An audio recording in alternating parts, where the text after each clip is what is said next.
Off the back of this year, Ed, some great shows. Yep. Fit Expo, the Arnolds. We had Runners Rampage just gone. British Strongest Woman.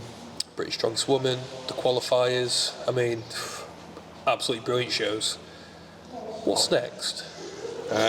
So we're going to be doing a seasonal gym comp, which I always enjoy doing the gym comps. I just enjoy, getting people down here and seeing what we've created with the Rhinos. So Rhinos Rampage will be the first comp in January the 14th. Yeah. Space is still available. So that'll be the first comp that we do, and then we're doing something different, something I've wanted to do for a long time. We're doing Log Live for Life, which is going to be a charity for men's suicide prevention and mental health. We've reached out to a few guys already. We've got Calm, the charity, on board. Well, you've got Calm, the charity, on board, which has been really good. I was actually talking to somebody today about how difficult it's been to get a charity on board. Do you know what? We reached out to numerous different charities, and which is, it's good on the fact that there's a lot of people willing to do a lot of work, but it's actually very difficult to get them on board. Yeah. So there was a couple of charities that we reached out to that didn't respond to us at all, which I found a bit bizarre. But Calm have come back and actually really like what they're all about and what they're doing. So how did we find Calm? We found them. I think somebody else was doing some work. Yeah, someone was doing some work, and I reached out. So I think somebody in the strongman community was doing some work with them, or somebody had recommended them in sports, and reached out, and they were pretty good from the start. So that's going to be really good. So we've got a few names that have already put the name in. So Alex Lunger will be here. Jack Osborne, subject to diaries, coming. Gav Bilton is coming. We've invited Lewis Jack. I'll be reaching out to Mikey Wilson this week. Dale, 3D Strength. He wants to come down and break a weighted record. Oh wow! I believe. So that's going to be really good. Hopefully Ben Williams will come down. John Clark is lifting. John Ford. Jason Wilden's coming down, I believe, as well. Joe Brown from Static Monsters. From Statics. I've reached out to current England strongest man Ryan Bennett. He's penciled him in for it. Lewis Jack. We've asked him if he wanted to come across and do that. So we've reached out to some decent names, and there's obviously more names to add to that list. And it's going to be an invitational thing. We're just going to come down. We're going to put a load of food on. I spoke to Stu last night. We're going to put, out of our own pockets, we're going to stick about 200 quid's worth of food on, and then literally whatever money comes in from that'll go straight to the charity. We've got Silverback on board. They're putting prize money up. Strom are on board. Rick Foster is on board. He's putting prize money up as well. We've got the Silverback frame from the Arnolds. Yeah. We're going to do timed holds on that, but you pay to enter, and we'll do some bundles. There's going to be raffles on the day. There's going to be with BTB are putting some prize up together we can do for a raffle. So spectators come through the door and buy raffle. And one of the things that I'm going to do as well is from the Arnolds, I stole Mitch Hooper's tacky t-shirt, which he was actually hanging up behind me. Right there, yeah. So I've decided that instead of keeping that in the gym, we're going to raffle that off as well. It's something I wanted to keep personally because it was obviously the first Arnolds. He's won the first men's Arnolds one. I'd asked for one of the women's ones, but they cut them all up.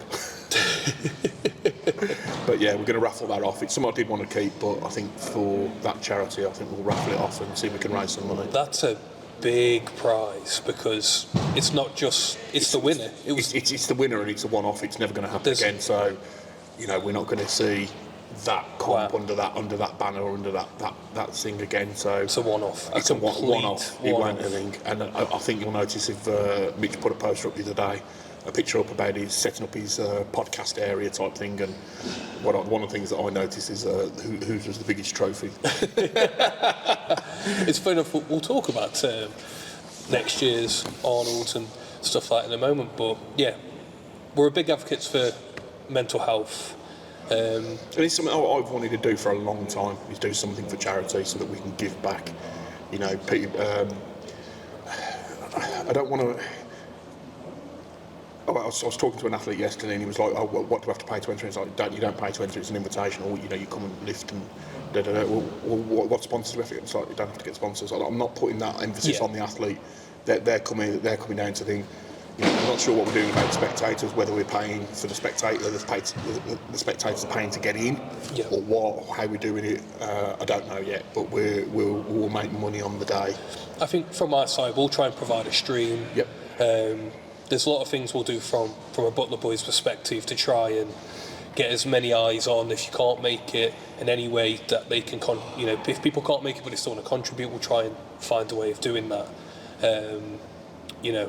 We all go through times in our life where mental health plays a major factor. We all go through grief. We all go through times where it's not the best. Strong man, strong woman. The sport and lifting in general, I think, is such an awesome place to be. And that's not just physically doing it. I think it's been around the people in the community. It's nice to give back a little bit. Yep. And that's what this one's about. This is the comp that we give back, and we do things for others. We've recently gone through something in the women's side of the sport where one of the athletes has gone through a pretty horrendous time. We're doing something in the background privately with that athlete, and that means a lot to me that we can reach out to the girls, and the girls are going to come around and support and do what we need to do for this athlete. Touch wood, and hopefully she's on the road to recovery and doing what she needs to do. I think the big thing is that it doesn't matter whether it's men's, women's, and we will do a women's version of this later down the year. I think I'm very keen on that. Yeah. That we put back into the sport as well. The athletes go out and put our shows on for us, and we always turn around and say that we're there to put a show on for the spectators. The titles and everything else are great for the athletes, but it's the show for the spectators. It's the spectators that create the need. It's the crowd. Yeah, and this is that give back to them. I can't think of something better to do to kick off next year, really. I think it's an amazing opportunity for not just the lads to come down and give back, but it's a nice stepping stone, I think, into next year's lifting. Obviously, being a max log, there's quite a few competitions that are going to be following that. Yep. I'm really excited about it. Yeah, it's going to be good. And I think everyone I've spoken to, I've not had anyone, turn it down or say, that's amazing. I think the big thing for me was when I've been speaking to some of the athletes that we've spoken to, it's as long as their diaries are there, they're there. Yeah. And I think that just shows that actually that's something that everybody's had to deal with in their life, whether it's somebody close or somebody with a degree of separation, but it's touched everybody at some point, and I think this is why it's important to get this out. And I think Paddy Pimblett said the same. The best thing I've ever heard, it was I'd rather have you cry on my shoulder than you go to the funeral. Yeah. And that's massive. Don't think that you can't talk to people, and get out there, talk to people. And I couldn't put it any better myself, mate. It wouldn't be one of your events if you didn't get the ladies involved in somehow. Yeah, we will do that. I think that's something we want to do. I think that'll turn into an annual thing for us. That down the line we'll do a women's one in the autumn, and we'll do a men's one in the spring. It's a good, really good time. Yeah, and it'll be just a way of giving back. We're not here to. It's not take, and we're not all. This isn't paying our mortgages or anything like that. This is what we do as a sport, and this is how we keep the community together and close. Any particular referee? So there is a young lady that's coming down. She would happen to be a 2-time world's strongest woman. Oh, really? Yeah. But that'll come out in the announcement. We obviously don't know who that is. You got someone on your nose or something? There's something there. There's something there, I can tell you that. So, Rhinos Rampage. Rhinos Rampage. Lifting for life. Log lift for life, Sean. Sorry, log lift for life. Because it is a log lift, not just a lift. Yeah, that is very, very, very true. So log for life, and then we go into March, which is the start of the season for most. So we've got the Women's England's qualifiers down here in March the 12th, I think. I'm terrible with dates. Someone's going to hold you to that. Yeah, probably. I saw this on this podcast now. So beginning of March is the qualifiers for the Women's England's. Yeah. And then just to confuse everything, in April we've got the Naturals England's Strongest Woman. So we help. Oh, that is quite confusing. So we obviously we run the pathway for the untested and everything, and then Simon Thomas, who runs BNSF Naturals, we help run the England's, and we run that out of the gym. Which actually last year it was a really good comp. I enjoyed doing it. So we're doing the same this year. And helping him out, and obviously that goes on to there's quite a decent pathway with the Naturals now, so yeah, that's good. Then we go into that's April. May we then go into the Fit Expo, which last year yet again. So this will be year 3 for us at Fit Expo. So two double England strongest woman and man. A little bit different this year. Obviously, I think everybody knows that the Fit Expo now is at Manchester. Yes, previously Liverpool? Previously Liverpool for the last 2 years, moved to Manchester into what used to be the central, the exhibition place. I've seen the layout, the floor layout, and I'm pretty happy with everything that we've got. As per usual, Darren, stop cutting my size down. We need a bigger arena. Doing that, double men's, double England's. There's potentially another comp that we're doing, but that's in discussion at the minute. That's all top secret. Top secret. Top secret. It's not top secret. It's going to be an amateur competition of some description. Ooh. But that's all to do with timings, and I've not agreed. He's just changed the timings on me 24 hours ago, so I've just needed to discuss that with him and find out what we can do. We're getting the good stuff today, mate, on this podcast. Yeah, well, it is what it is. We want to try and be. There's a log and deadlift there for amateur lifters, but there's no competitions there. So we do want at some point we do want to try and bring that into the mix. That'll be great. But Fit Expo is always a good weekend. I always enjoy that. And you can hear the thumping in the background. They're throwing sandbags over the bloody 4 metres, so it's fun. That's always a good weekend. And looking forward to that. Really looking forward to that. Off the back of Fit Expo, we then go to Britain's Strongest Woman, which is mid-July. Venue to be confirmed yet, but it'll happen no matter what. Another Britain's Strongest Woman, 4th or 5th we've done. That's awesome. So we've already had a good conversation about how that's changed over the years. Yeah. And last year was absolutely fantastic. Yeah, it was good. It was good. It was. I think the quality of athletes is coming through. Obviously, hopefully we get to see some fresh blood that comes through this year from what we've done with the stages, as previously we discussed. That'll be really, really good. That then leads us to the burning question. September. The burning question, which is on everybody's mind, the big question everybody wants to know. So last year you put on this show, was it called? Yeah, it was a little thing at the NEC, wasn't it? We had a really good time at the Arnold's. Yes, it was a massive step up for us, massive learning curve. I think what people don't realise is that what we managed to put on, we only did in 3 months notice. That's incredible. And to get to where we got to with that, yes, we did. Don't get me wrong, we did a lot of things wrong that we could do 10 times better. But we've learned from that, and it's the first time the crew and myself have ever had to use just a stage. We've always done what I class as flat floor comps, where we can preset the events up everywhere else. But this was actually a stage that was 22 metres long and 8 metres deep, and literally every event had to be on and off, and we restricted what we could have on the stage at any one time. So it was a real big learning curve for us. I was going to say the stage was interesting. The athletes thought it was quite interesting. Yeah, and I think the things that we learned from that is that the stage was actually there for the bodybuilders, not really the strongman. And what we've said going forward with whatever we do with the festival is that we don't want the stage. And the stage was a lot of money. If you could picture it how you wanted, how would you have it?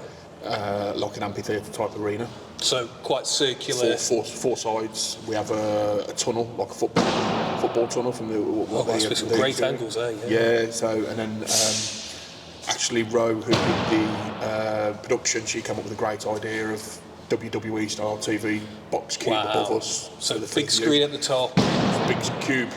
Wow. Big cube above the middle of the arena. 4-sided TVs that'll pop up on there. Are you potentially hinting that the athletes could get almost like entrances? So yeah. their music. Yep. Oh, that's just... again, with more production time and more everything, it's definitely something we can do. One of the things that we'll be looking at for next year is that no matter what goes on with the festival, whether the festival happens or doesn't happen, which is the burning question on a lot of people. I know the answer, but that's not for me to release. So whatever happens, there will be a pro show on. So we will do that competition, and it will be, I think for next year, it will be the same sort of format as what we did for this year.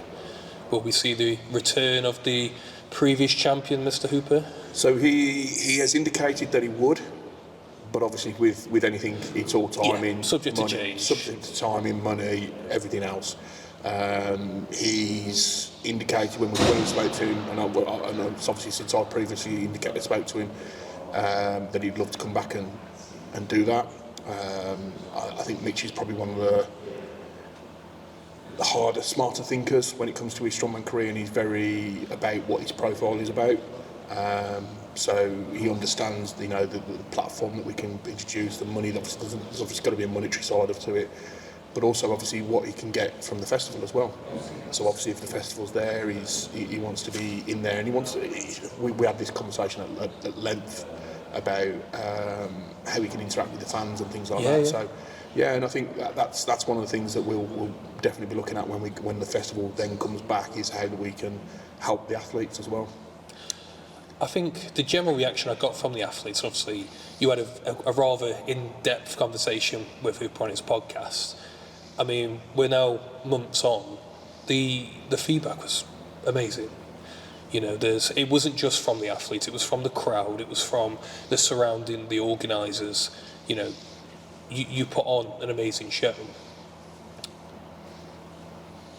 With the changes coming up, I think everything's sounding great. I think, The big thing is like, we always say this, and it doesn't matter to me whether it's a gym competition or we're at the Arnold's or the NEC or wherever we are.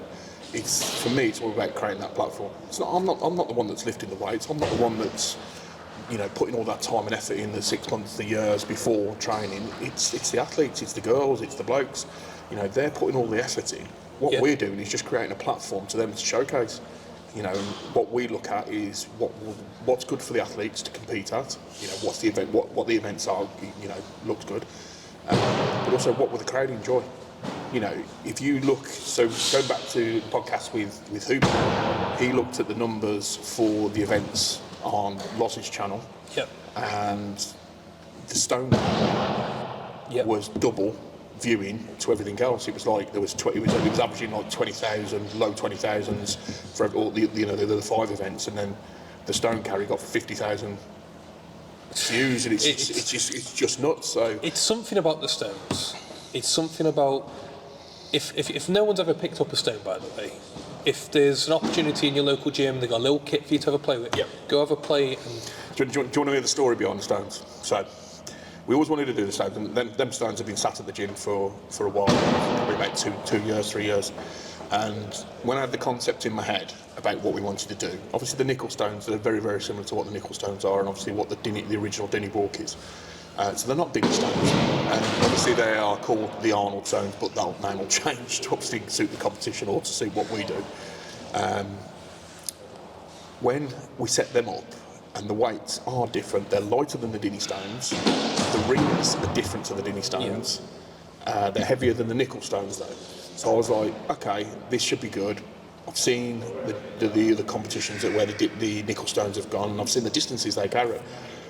And there was a couple of things that I wanted to, talk in my head. And I remember being at Britain's Strongest Woman and having a conversation with Paul Smith and Dan Hipkiss.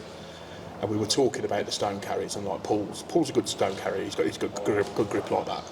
And we were talking about what we're going to do, what's the setup. And I said, well, I've only got a short stage, and I don't want to do the pick and drop because I don't think that's right. I think it's a one-hit wonder type show, and they're like, no, that's exactly right. I said, for me, in my head, I've got it as we'll set a distance, which happens to be 15 metres on the stage, and it's the furthest distance or the quickest time.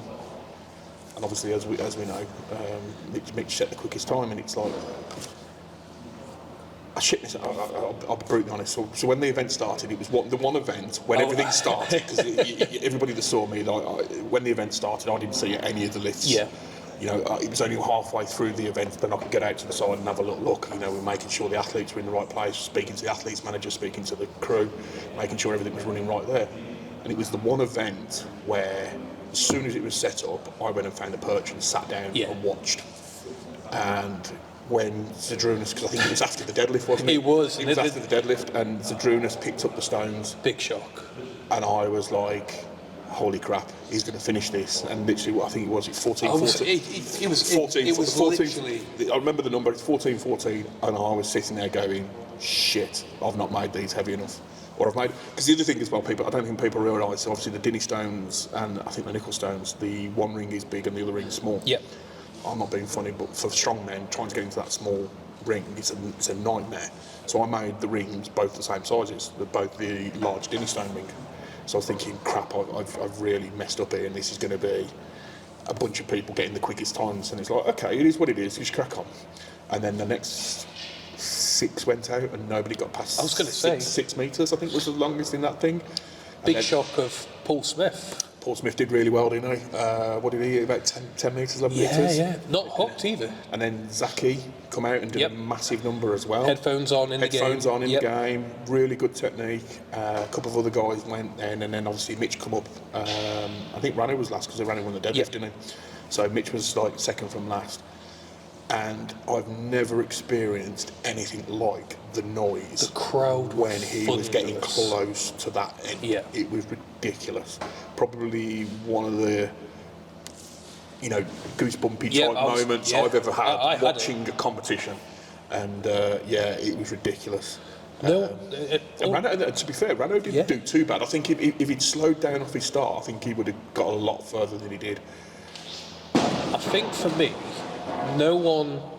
This is no, not Mitch was still quite. He was up and coming at that point, and he'd begun to make big steps. No one expected him to do what he did. No. To come out and.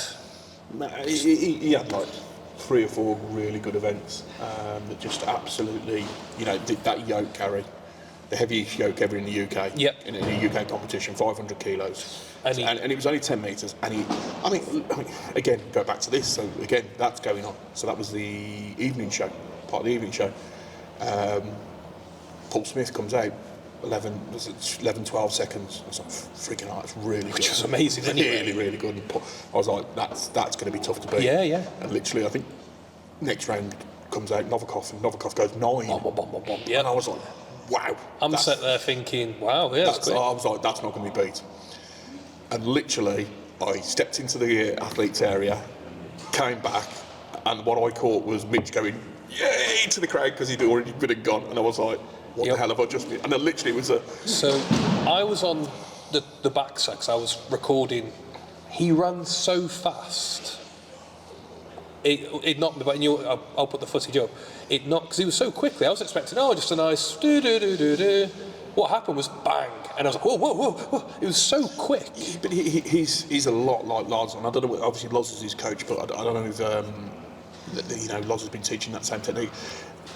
Loz starts off, and he picks up and he goes, and he just increases in speed, and it's like, it's the same. You see a lot of what Loz was doing with his yoke carries and his world records, and what Mitch is doing with his runs, and it's just phenomenal. I spent quite a lot of time with Mitch over that weekend, because we were doing the travel and I was helping out and stuff like that, and we had quite a big conversation about the events that were coming up, and he was like, I've got the carry, 500k I've got, it's not even, I'm 100, and I was like, okay, well, walk me through kind of what got you in that, why are you in that such a confident frame? And he's like, because I'm healthy, I am a healthy person, I run, so I'm not just doing this as an event, I do it, I enjoy doing it. So one of the big things he put it down to was, I'm a healthy athlete. And some of the stuff I've seen him put out, he's ice skating, he's playing basketball, he's doing runs, It's just an athlete. That's the thing. We sort of had this conversation earlier with Owen from Silverback, and it was like, we were talking about athletes, and it's like, when Martins first came into the sport, I remember watching the Giants live, and Bryce interviewed Martins the Yeah. morning before the comp, and Martins was going for a little walk up a hill. But it wasn't a little hill, it was like a mountain, and Bryce is going, Bryce is going, what are you doing? You know, you've got a competition tomorrow. He said, oh yeah, I need to just keep moving, and da-da-da-da. And off he went on a 6-hour hike up a mountain the day before a Giants Live comp. But yeah, you sort of look at Martins, and I'm not knocking Martins, he's still a phenomenal athlete, but since he's been a lot bigger, he's sort of slowed down a little bit more. And, you know, these athletic guys that are coming through, you know, the hoopers, you know, Tom's still athletic as hell. You know, as big as he is, he's got the framework to carry swimming. To carry that type of weight, and that's the difference I think you're seeing nowadays with the more pro strongmen. Is the more athletic guys that are still bigger, you know, and when I say bigger, I mean taller, where they can carry an athletic frame as opposed to the guys that have to get mass to shift the weight, sort of thing. So it's interesting. It's fun to see, but you know, that men's comp for me was really good. You know, the Home Nation guys, Ben Williams, Ryan Bennett, Zaki, Lewis Jack, all did really, really well. I got me and Stu got a message from Irving turning around and saying, like, you know, he was disappointed in his performance and he can do better, and he hopes we consider him again. You know, and I've seen Irving for years at SCL, and you know he's capable. He just had a bad day, a bad weekend, sort of thing. But you know, seeing some of them guys coming through and competing were just phenomenal. I mean, Parr, bloody hell. How good was Parr? Parr was phenomenal. Fourth, fifth, something like that. His dumbbell was incredible. Yeah, Gav Bilton, the same thing.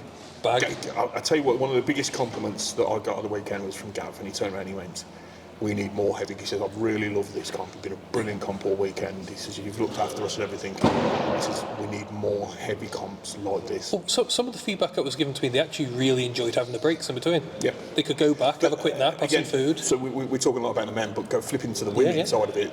You know, the women did every event that the men did, bar the stone carry, the women did exactly the same. And the reception was just ridiculous. Oh, I don't think people could. The full video actually comes out next year for the. Well, we'll do a full lineup of the Arnolds. The crowd was huge. I mean, we talk about Mitchell Hooper's pop. There was also some massive pop for the women, especially on the farmers. I think one of the things that that really impressed the festival, and they sort, because they didn't get in there. I'll tell you this now: there was no women's pro show when we started having the conversation. So 3 months before the Arnolds, there was no women's pro show. It was just men's pro. Just men's pro show. Men's pro show, log and deadlift. That was it. And then a record breakers type thing. So from our point of view, we went, well, look, we want to showcase the women. This is a grow on to what we're already doing. And, you know, we've got some of the best in the world in the UK. And there was a reluctance to it. I know there was a reluctance to it because initially we talked around, even when we talked prize money with the festival, it was like, it was this, it was that, it was the other. But actually, you know, I think they understand now that the women are showcasing just as well as the men. You know, yes, the crowd want to come and see the big guys. But I tell you now, that 4,500 seater arena, when every time the pro show was on, was rammed. It was always. So the Saturday afternoon when they did the stone walk, because I spoke to the security there while I was. Cheers, guys. Spoke to the security while we were there, and we had a conversation with them. I looked out into the arena and it was rammed, and in each of the corners where people could walk in, there was like 20 to 30 people deep there. And I was sort of, what's cracking up? Why is everybody standing over there? And he says, it's that busy. We're having to do one in, one out. So if somebody leaves for the seat, then somebody else can go in and find that seat. And it's like, he says, that's how full it was. So we were over 4,500 people watching on the Saturday afternoon. And it was rammed for the Saturday night as well. So I think the festival have seen, you know, that and how we showcase that. And they're very keen that next year that the showcase is exactly the same and for the following years for the festival. So, and that's not me slipping up saying the festival's happening next year. There's a few key moments, I think. See, Ant likes to keep his cards close to his chest, but I'm not going to expose him. But so I'm not going to expose myself either. there was also other comps going on at the time. SPD were doing their powerlifting, but there was also the disabled event as well. Yeah, what a phenomenal that was. So they had an amazing event going on. You had Darren Griffo down there who was helping out. You had all the athletes and such a very. I actually nipped down there and did some bits. But one of the things, I don't know if people know this, but Ant got all the lads together. Yeah. Very, very. Well, it was packed out, thousands of people. Ant goes, right then, guys, let's head down there. So I got the guys together and you headed over there. Yeah, so there is a bit of a story behind that. I was sort of nosing around on the Thursday, the setup day, and obviously when you get locked into a festival, and I've been to Body Power and stuff, and you get locked in, you don't get to go walk around.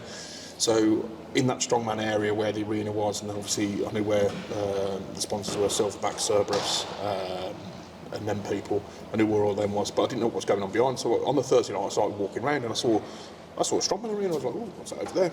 Clocked over and clocked it was the disabled guys. And obviously I'm going to be really bad now because I've forgotten the names already. There was a lad, I think it might be Chris, who organises it, and I think it's his lady, the blonde lady. And I just started having a chat with him, and I was like, yeah, so I'm from CA, and we're doing the pro show over there, and da-da-da-da-da. And we started chatting. I said, so obviously, who sponsors you? Where'd you get your kit? Where'd you get your funding from?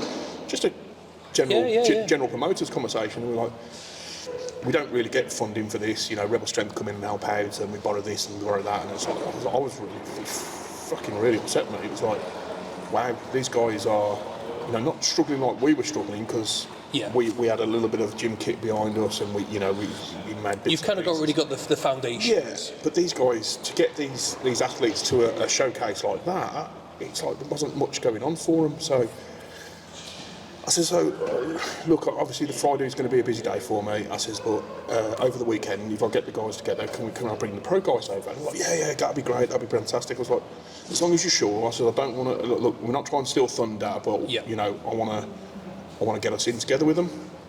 And, so literally the Saturday, because the guys only had one event on the Saturday afternoon, as soon as they were done, I went, right, I remember Zadruna, this is the funny thing, I said, right, Zadruna, see, was you walking out the athletes area, you go, just go, right, no, we've got to go and do something. What are we doing? I want to go. And he's going, no, I want to go, what are we doing? I want to go. I went, no, we've got to go somewhere, I want to get all the guys together. And he goes, no, he's like, I want to go, I want to get back to the hotel room. I was like, no, look, we're going over to the disabled strongman to show a bit of sport. He went, right, what time are we going? I was like, let me just round these guys up now and go, and we'll go then as soon as any. He's like, so you're okay with that? He's like, yeah, no problem at all. He's like, his attitude wanted it from, don't bother me now, and I told him what it was for, and he's like, yeah, okay, right. So it's like a switch had been flipped. 100%. Yeah. And even, so Mitch was the only guy that shot off because he had to go and get something medical or something, but even Novikov, when he got his medical, he come flying over. Yeah. Mitch did a meet and greet with them later on in the day, but all of the guys came over. And you can imagine there's 14 strong men that have just been on the pro stage trying to walk through the crowd. It's like trying to grab snot in a bloody colander. It ain't going to work. And so you're trying to get these guys in there, and then I waved over to the organisers, and we got the guys in, and I think it really made their day. And they had a big group photo with all the athletes and then all the crew and whatnot. And I think it made a lot of people's days. And I think one of the organisers had a bit of a tear in their eye. It was, for me, one of those moments where if people didn't know, I was there, I saw backstage. That's why I kind of wanted to bring it up today. It was a magical moment. Yeah, it was good. It was really good for the guys to go and do that. I'll also give a shout out. I know Graham Hicks went across as well. Yeah, don't get me wrong. There was a lot of the guys that were on stands and stuff went across and everything. But obviously, with the pro guys, in the middle of the pro show, it's always difficult. One of the things that we did manage to do for them is we got a comp T-shirt, and I managed to get all of the pro men to sign it. And then Mitch went outside and gave it to them on the Saturday evening before the Saturday evening show, so they could raffle it off and try and get some funding, which I hope they'll raise some decent money for.